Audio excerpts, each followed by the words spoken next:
A couple of years ago, there were reports of a woman being attacked in my area. This was shocking because my community had recently gotten rid of a bunch of drug dealers who operated in my neighborhood. Because of that, the gang activity had died down significantly. We were all looking forward to living in a clean and peaceful neighborhood for a while. No such luck, unfortunately. I lived in an apartment building. I was about 17 at the time of the attack on the woman. It was brutal. She'd been sexually assaulted and beaten unconscious. Over the next few months, this happened to at least a dozen other women.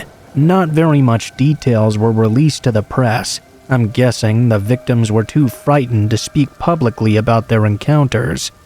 Luckily, they all survived. However, none of them were able to give an accurate description of the perpetrator, as the attacker would usually sneak up from behind in the dark. All of them had been attacked while they were walking home from work.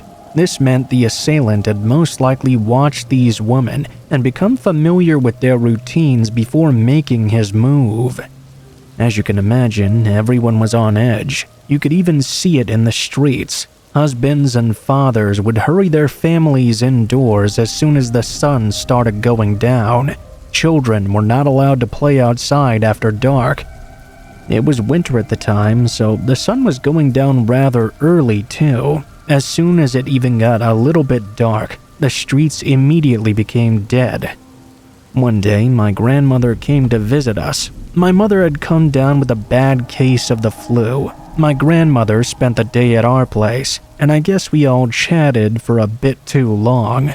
By the time she was ready to leave, it was completely dark outside. It felt wrong to let my grandmother go out on her own. My mom obviously wasn't feeling well, so being the brave, stupid teenager I was, I said I would walk Grandma to the bus stop. I was 5'2", not exactly the ideal bodyguard, but come on, would any of you let your grandma walk the streets alone? With a serial rapist on the loose? We got to the station just fine, and I waved to my grandma goodbye as her bus departed. There was a crowd of people who had gotten off the bus before my grandma boarded. After the bus was out of sight, I suddenly felt like I was being watched. I turned around quickly, and as I did, I looked right at a dark figure who was standing underneath a lamppost, just down the street from the bus stop. I froze shocked. The recent attacks had been in the back of my mind all night, and here I was practically by myself, staring down a dark, creepy figure standing underneath a streetlight. I suddenly broke into a run and caught up with a small crowd of people that had gotten off the bus. I ran through the crowd and sprinted home, looking behind me every 5 seconds. I was in hysterics by the time I reached my apartment building. Now, hear me out, guys. I know that nothing technically happened to me, but I was scared out of my wits, so I figured I would at least call the non-emergency number, just to let the police know there was a suspicious man standing outside the bus stop. I mean, it couldn't hurt, right? A while after I reported it, an officer actually called me back. I gave them my number when I made my initial report. They were really looking for this guy, so they made it a point to follow up on any possible leads. They got the man's full description by following the footage from the bus stop security camera. His appearance was an exact match to what one of the victims had described. A couple of days later, I learned from a local news report that they'd arrested someone in connection with the attacks. On the night before I saw him at the bus stop, he had apparently almost killed a female beat cop who was patrolling an area where one of the attacks had taken place. He attacked her from behind and nearly beat her to death with a crowbar. Luckily, the lady survived, but I think that was one of the reasons why the police were so hell-bent on catching him. I've learned one more thing since his arrest, too. He'd apparently been there at the bus stop looking for more potential victims. Thank God I called the police that night on purely a hunch. I like to think I contributed to the arrest of a very dangerous man, and hopefully he spends the rest of his days behind bars where animals like him belong.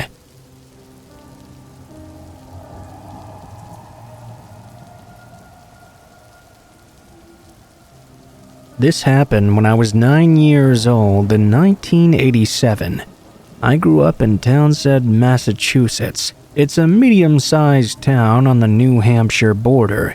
My dad worked for a very well-known plastics company, and my stepmom worked at the Congregational Church. I got dragged along with his wife to church every Sunday, whether I wanted to go or not. The one saving grace of going to church with my dad's wife was the opportunity to go on the playground after a Sunday school class.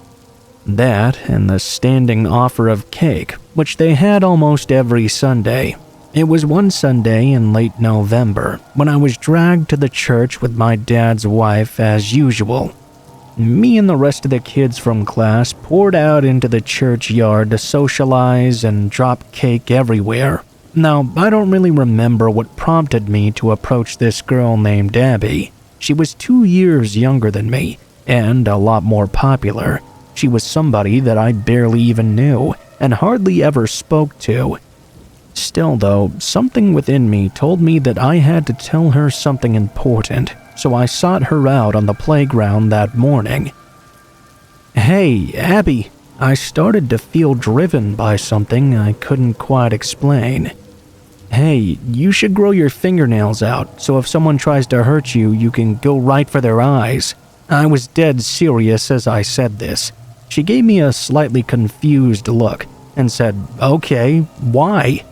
I didn't really have an answer to that, or to why I was feeling this way.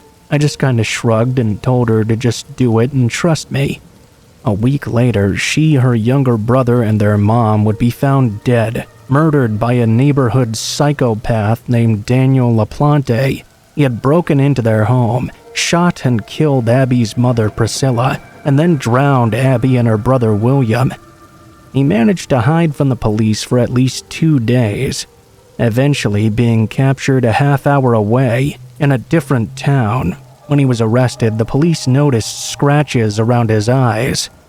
I remember crying for so long when I found out that she and her family had been brutally murdered.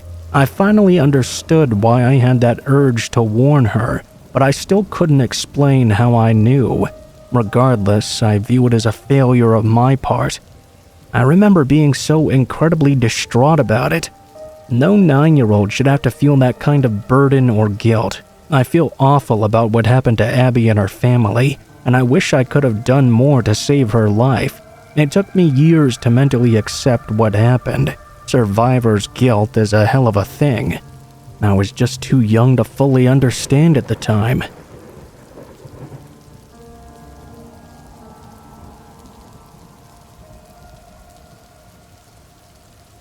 My best friend is a social media influencer. Nothing big time, but a big enough following to sometimes get free stuff and get sponsored trips as well.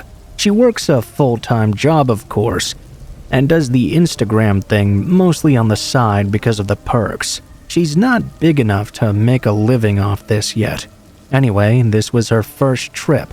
A small boutique hotel from Miami contacted her through Instagram and offered her an all-expenses-paid trip for Memorial Weekend in 2018. That was in exchange for her being in the hotel, taking pictures, and doing a couple of stories. She was told she could bring a female friend with her, and everything would be covered. This was her first time doing this, so at the time, she really didn't know how it worked. They sent her this bogus contract for her to sign. It stated she would be responsible for paying her own plane ticket to Miami, and that she would be reimbursed for it later. This was to prevent a no-show. It seemed reasonable to her. She invited me instead of a female friend, though, because she was nervous about the whole thing.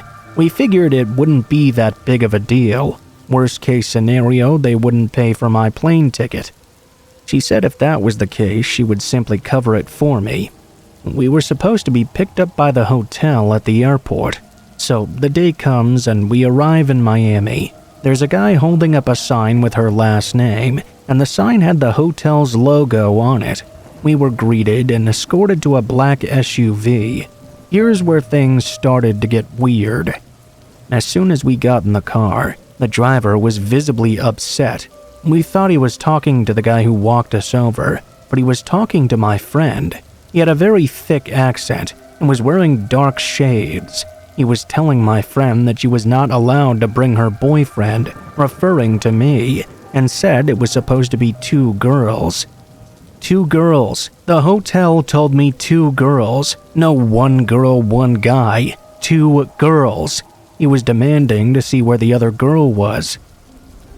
We were speechless and confused. The guy who walked us to the car looked annoyed. He got in the passenger seat and started arguing with the driver in what sounded like Portuguese. He then turned back to us and asked us where the other girl was. My friend was very upset at this point and told him there was no other girl. She was the influencer from Instagram, and I was the friend coming with her on the trip. The big guy in the passenger seat got out and tossed our luggage out of the car. He then said something like, "This is some bullshit." He then got back in the car and they took off. That was it. We were in shock. My friend tried to immediately email Melissa, the PR person she'd been in contact with through email. When she got no response, we decided to take a cab to the hotel. When we got there, that's when everything started to make some sense. The hotel had been rebranded, and a completely different name was on it. We showed them the Instagram account, and it was indeed the Instagram account of the old hotel, not the new one. They claimed they'd never contacted us. Whoever was in charge of the old Instagram account, or whoever had somehow gotten a hold of it, had done this. Mind you, it was a pretty well-known hotel, and the account had over 10,000 followers. It had at one point been a real account. Upon further inspection, we realized that the posts and pictures were all really old though. My friend felt like an idiot and ended up breaking down. We called the police and met up with the detective. They investigated who was running the account before, or who had access to it. Nothing ever really happened. It's upsetting and scary to know that whoever wanted to abduct my friend or any other girls by using this old hotel Instagram knows exactly who my friend is. That account has since been deleted, and we never heard anything from anyone involved ever again. To think, my friend could have been kidnapped had she gone with another girl instead of me. It sends chills down my spine.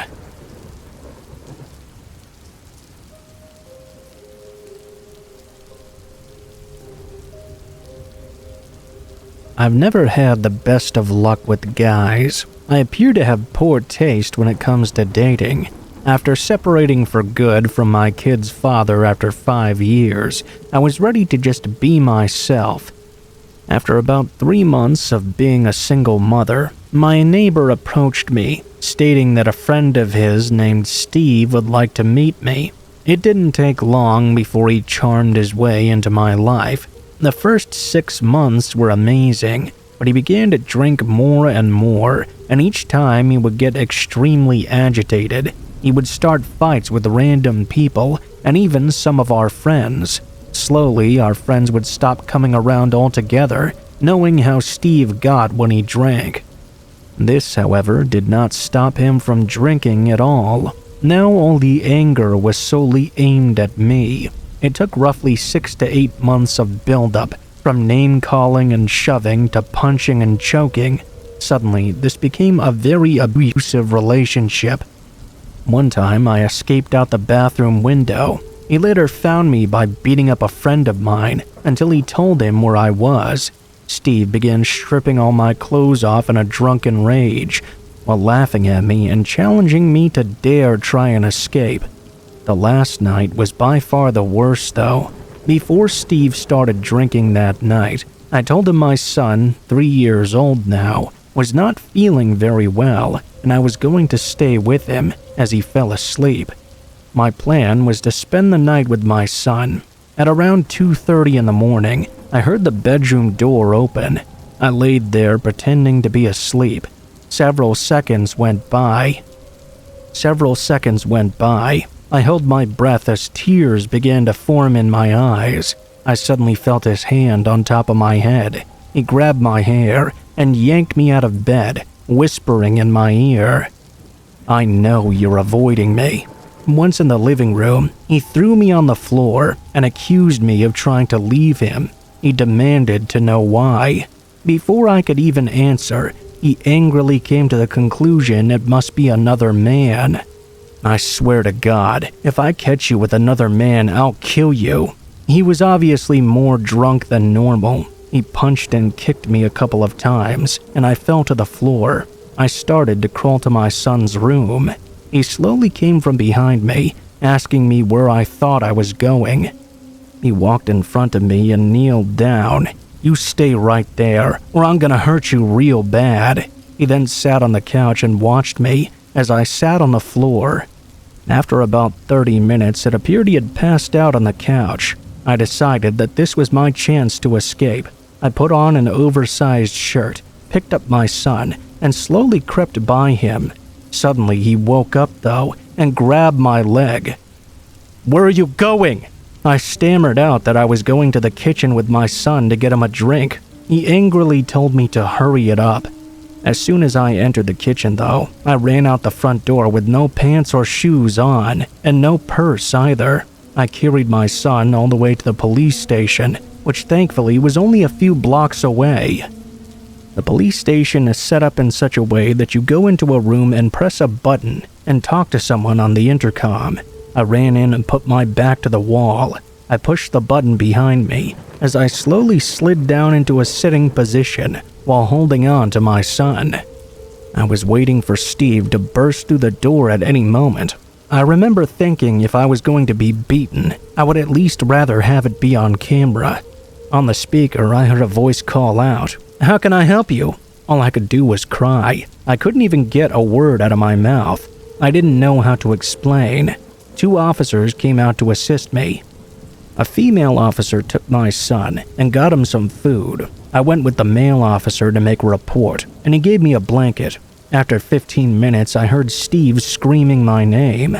As they brought him down the hallway, I held my breath, as if he knew I was behind the door. 30 minutes later, an officer came back with a sergeant. At first, I thought they were going to tell me to go back home and gather my belongings, while Steve was being held in custody.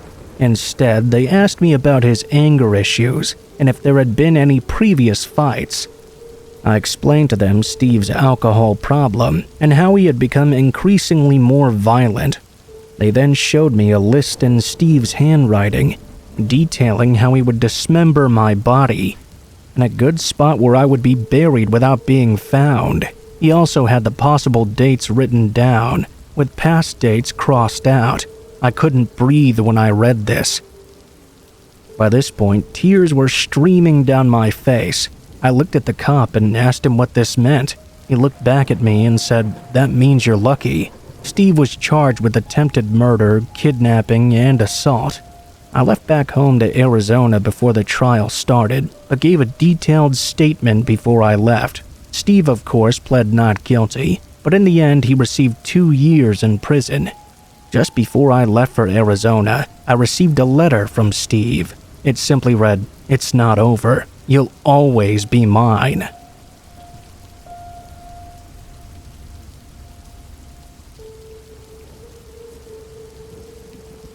I'm a 27-year-old woman. At the time of this story, I was only 19 years old. I was living in Littleton, which is a suburb of Denver. I lived and worked in the same block, working at a hair salon. I lived in an apartment that was right across the street from it. I lived with 4 other people in a studio apartment. Yes, it was chaos, but I was young and dumb, and I worked so much that I was only ever there to sleep, really. While working at the salon, I met people from all walks of life. Most were nice and hard-working like myself. In the plaza where the salon was located, there happened to be an abundance of loiterers, homeless drunks mostly. There was a particular man who I would often see, though. He always smelled like booze, but was nice enough. He was quite the flirt, which was a bit uncomfortable for 19-year-old me. On several different occasions, he'd asked me to come hang out and have a drink with him. I always declined by telling him I had a boyfriend, and for the life of me, I just could not remember the guy's name. For the sake of this story, I'll call him Mark. One afternoon, after getting off work around 4 p.m. or so, I began to make my way across the parking lot to the coffee shop on the other side.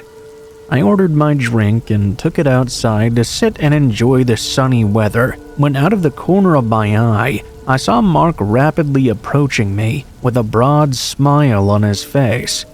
He came up to me and asked me for a lighter.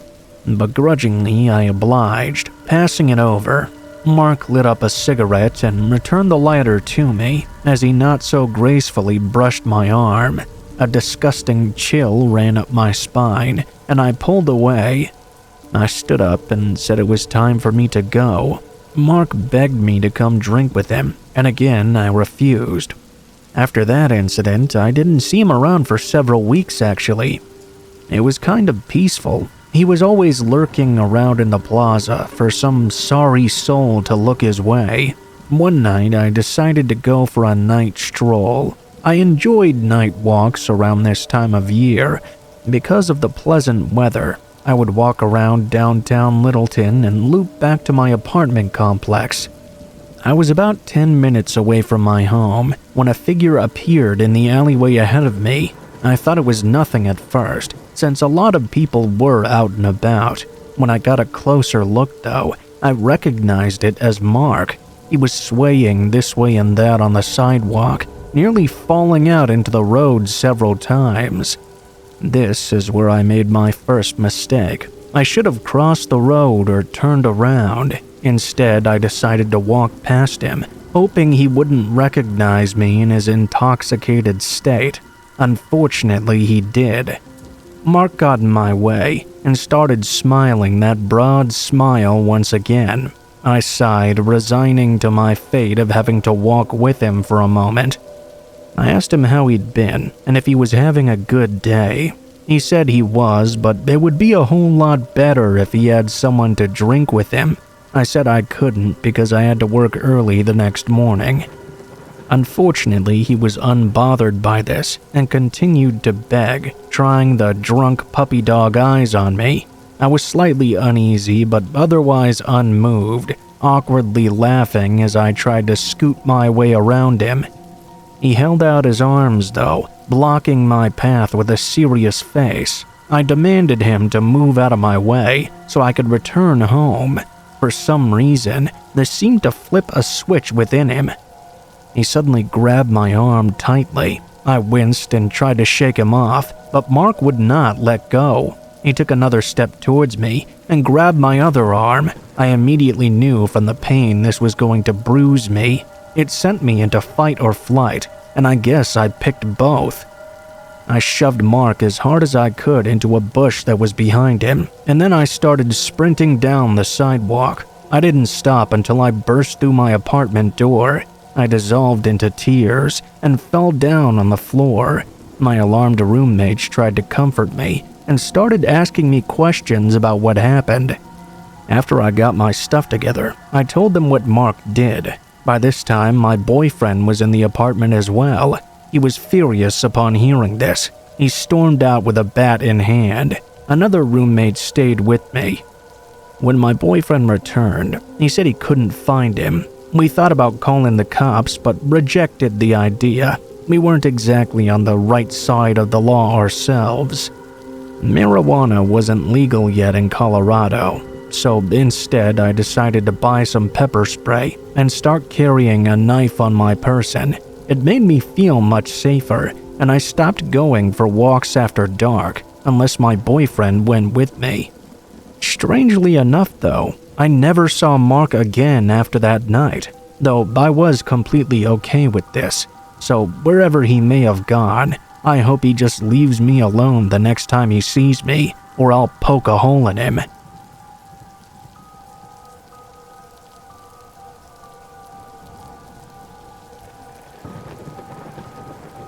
I'm writing this after a lot of contemplating on whether or not I should share it, but I've decided that people should hear my story to be a bit more aware. It's been 6 years since this happened, And even as I'm writing this, I still get paranoid just thinking about it. I'm going to be somewhat vague with the exact details because to this day I'm still frightened by it. I'm a 23-year-old woman, but at the time of this story I had just recently turned 17. I was working as a waitress. After a while of working at that restaurant, they hired this guy on as a cook. We'll call him John. John seemed pretty harmless at first. I was and still am a very nice and friendly person, and I try not to be rude to anyone unless they give me a reason to be. Even then, I try my very best to avoid confrontation. Everyone that worked there was pretty friendly, and we would often joke around and do little pranks on each other. Eventually, John joined in on the work shenanigans as well. I should note that I never flirted or showed any romantic interest in this man. Whenever we joked around, it was always in a group setting as well. It was never just me and him alone.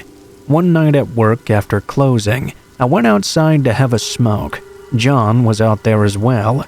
We started making some small talk about work. We then got on to the subject of tickets and fines that we had to pay. I told him about a speeding ticket I had gotten a couple of weeks before.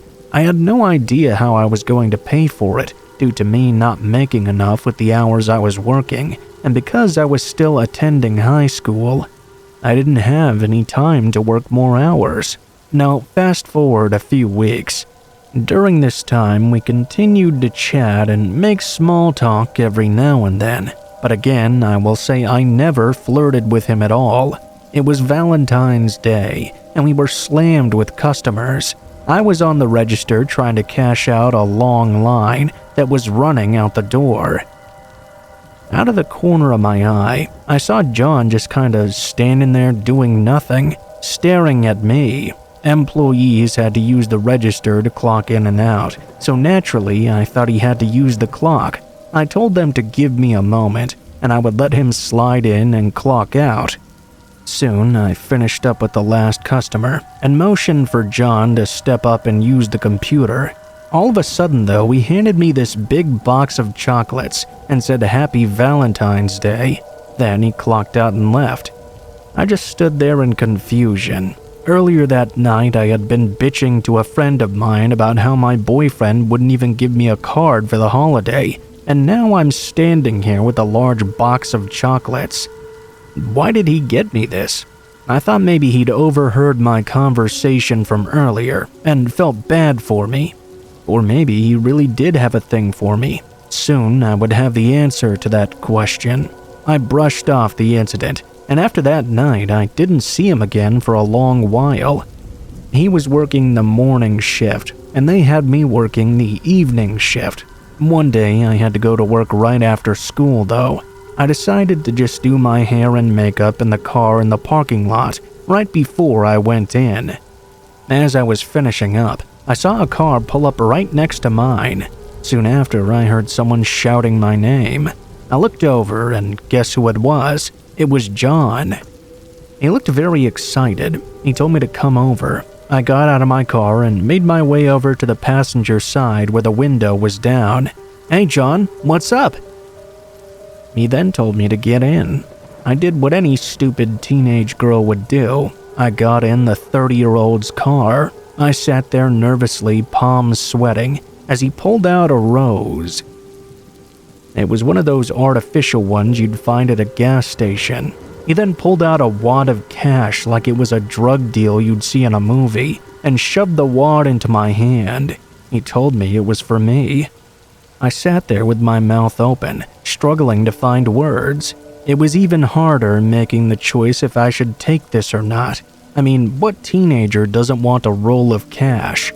But I could tell from the look on his face that if I took it, there would be some strings attached. I felt like I sat there for an eternity, but it was only about 5 seconds. I then asked him, "What's this for, John?" He replied, "It's for your speeding ticket. I've been in a lot of trouble with the law before myself, and I don't want to see anything happen to you." The next thought that popped into my head was, what did I have to do for this money? I didn't like the answer I came up with. I sat there for a few more moments until common sense took a hold of my mind. I laid the cash back on his dashboard and said, "Look, man, I appreciate the offer. I really do, but I can't just accept your money. It's my screw-up anyway, and I should be the one to pay for it." After that, I hopped out and went inside. I clocked in. That night was pretty normal. Every so often, I would catch John giving me this weird look, and I sort of felt bad for him. I gave him the benefit of the doubt, thinking maybe he was just lonely and needed a friend. After that, we hung out for a moment outside of work a few times. Looking back, I'm aware that wasn't the smartest choice. John was acting really oddly outside of work, like a person that just gives you really bad vibes in the pit of your stomach. He would make passes at me and I would politely excuse myself.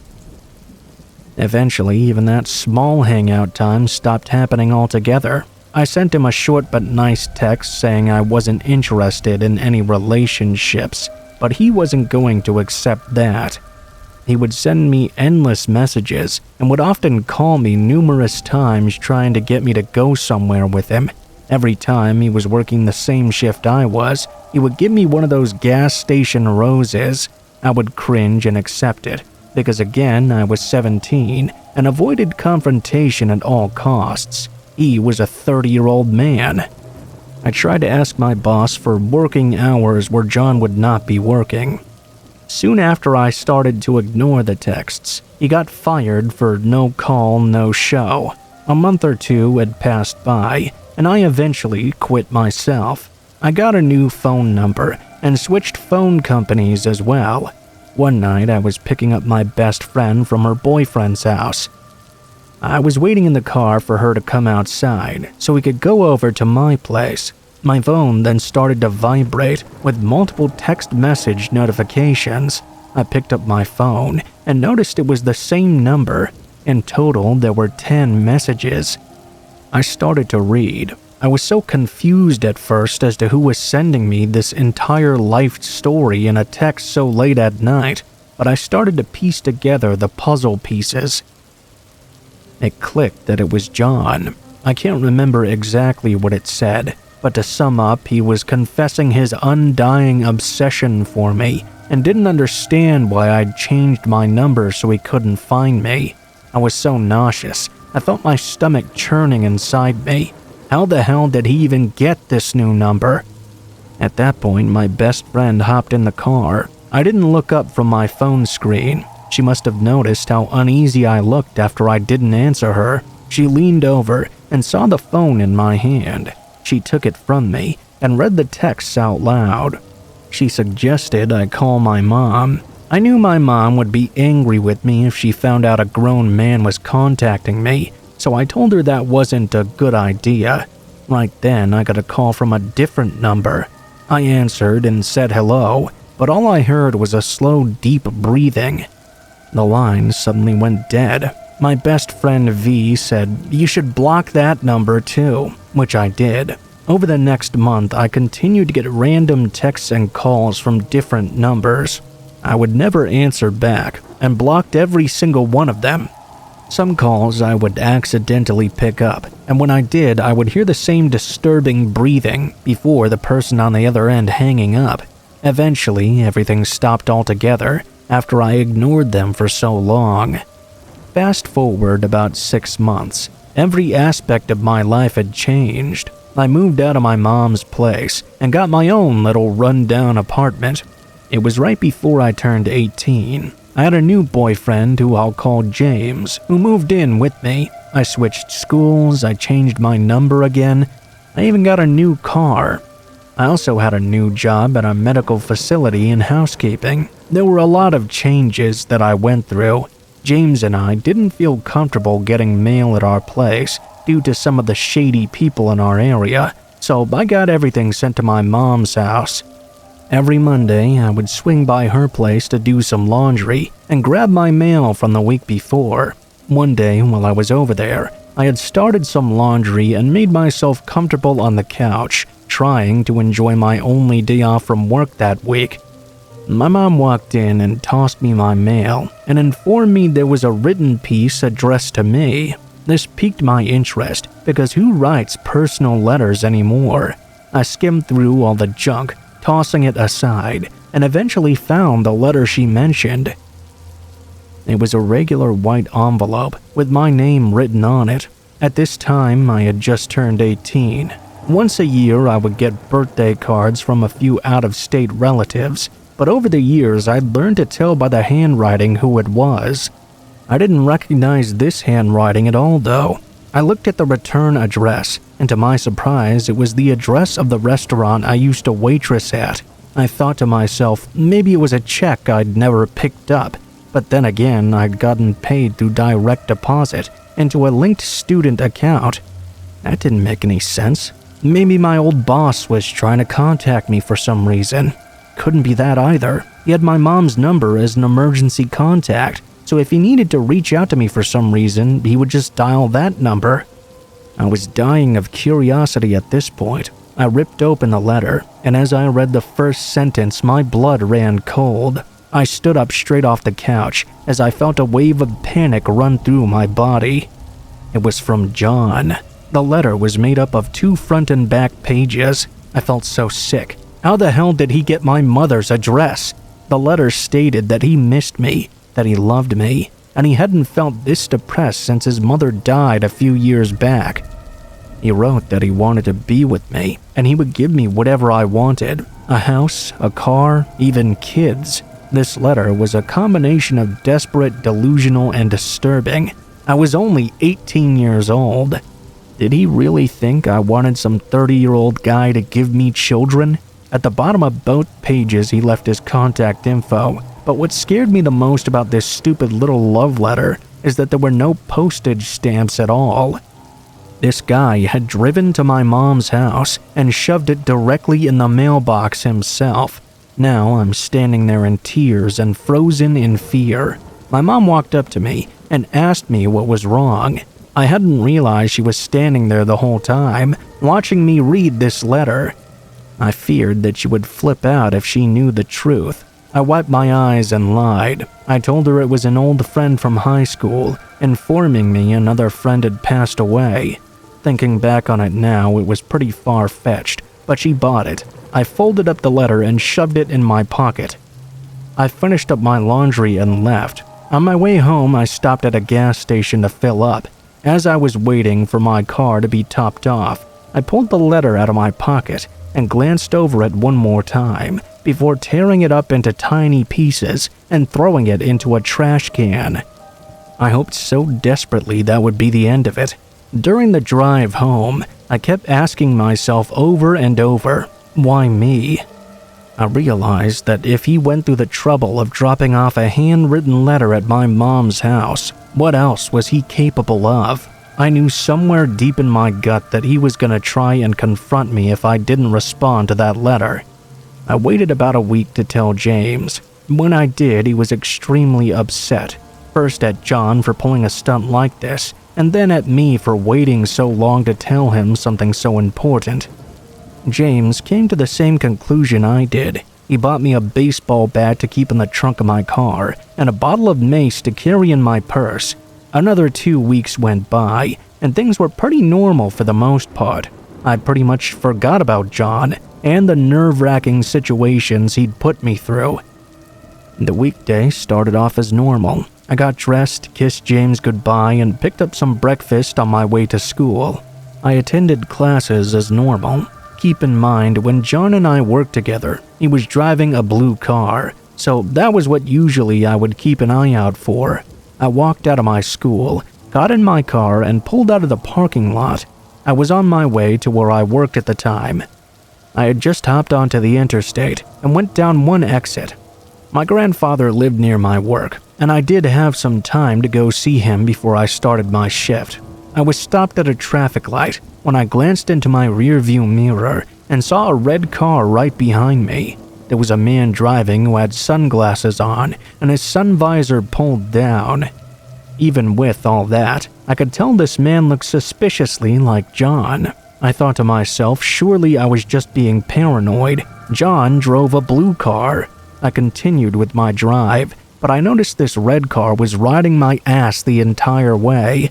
making every turn, switching lanes whenever I did. When I turned onto the back road that led to my grandfather's place and saw the red car continue following me, I realized this was, in fact, John. At this point, I started to panic. I floored it, trying to get him off my tail. I made the quickest plan I could think of: pull into the driveway and run inside to my grandfather and tell him what was going on. I pulled in and stopped, but before I could do anything else, John was already out of his car and running up to mine, shouting my name. At this point, I was terrified and shaking. He got to my car and pulled open the door and was now blocking my path to the front of the house. I looked up and saw the rage in his eyes. Everything happened so fast, I can barely remember what was said. I remember vaguely asking him why he was following me and how he knew where to find me. I assumed he'd followed me from school, which meant he must have sat in his car for God knows how long, waiting for me to get out. All he said in response was, "I need to talk to you." I refused and told him I was going to call the police. His response was that he didn't care, he just came there to see me. At this point, I burst out of my car, taking John by surprise. I pushed past him and flew up the steps. I flung open the door and ran inside. I could have made the US Olympic team if they saw how fast I hauled ass. I was bawling my eyes out, scared out of my mind and shaking from the adrenaline and shock. My grandfather was in the living room, asking me who was yelling outside. The only words I could get out of my mouth was that someone had followed me here. I turned around to see my great-uncle standing there with a shotgun already in hand. He followed my grandfather outside. My grandfather confronted John in the driveway. "You see that road, boy?" he pointed. "You best get your ass on it now." I was standing on the porch next to my uncle, who had his arm over my shoulder trying to comfort me, shotgun in the other hand. At that moment, I thanked God for my redneck family. John shot me a horrible look, as if to say this was not yet over, not by a long shot. He then sped off. My grandfather told me he was going to follow me home for the next few days. I also had co-workers walk with me to my car and would have James greet me in the driveway every night. Fast forward about a month. By this point, paranoia was controlling my life. I couldn't go anywhere by myself. I deleted all my social media accounts and would see a counselor at my school on a regular basis. I would even have the resource officer walking me to and from the parking lot. I was always looking over my shoulder with each step and was still having coworkers walk me to my car every night. It's safe to assume that everybody at my work knew what was going on. After having off on Monday and returning to work on Tuesday as scheduled, I went outside to catch a quick smoke and joined the company of this older woman I worked with. She was outside the smoking area, waiting for me with news that sent chills down my spine. Apparently, while I was off that Monday, a man had come in looking for me. The staff knew I was off and said they couldn't disclose any information about me. He simply left after. Fast forward to 3 in the morning, a coworker of mine who had a similar experience to me, who was unaware I was being stalked and harassed, had gotten off. She noticed someone in a red car was following her. It followed her all the way home. This poor girl lived over 30 miles away in a different county with her mother and 3 kids. When she pulled into the driveway and noticed the car was still behind her, she called her mother and told her to grab the gun and come outside. Her mother did as she said and exited the house, gun drawn. My coworker stepped out of her car and tried to get a good look at the driver, but was blinded by his headlights. I'm guessing that's when John realized the girl was not me and quickly drove out of there. I heard this and broke down crying, apologizing over and over to that girl. I felt horrible that my problems were starting to affect other people. What if he had broken into her house, or worse? This was the last major incident with John. I actually did some research on him a couple years later. However, I'm sad to say it didn't turn out much. A lot of traffic tickets and suspended driver's licenses, but other than that, nothing. Every so often, I do try to keep tabs on him because I refuse to let him do anything to me again. I will say he never threatened me or physically harmed me in any way, but the fact that he went to such great lengths to hunt me down, That's unnerving in its own way. I've since moved again, gotten married, and recently started a family. I would say I'm very happy that I've moved on with my life, but just the other night after returning home from a long shift, I noticed one of those artificial roses, the kind you find in gas stations, laying on my doorstep.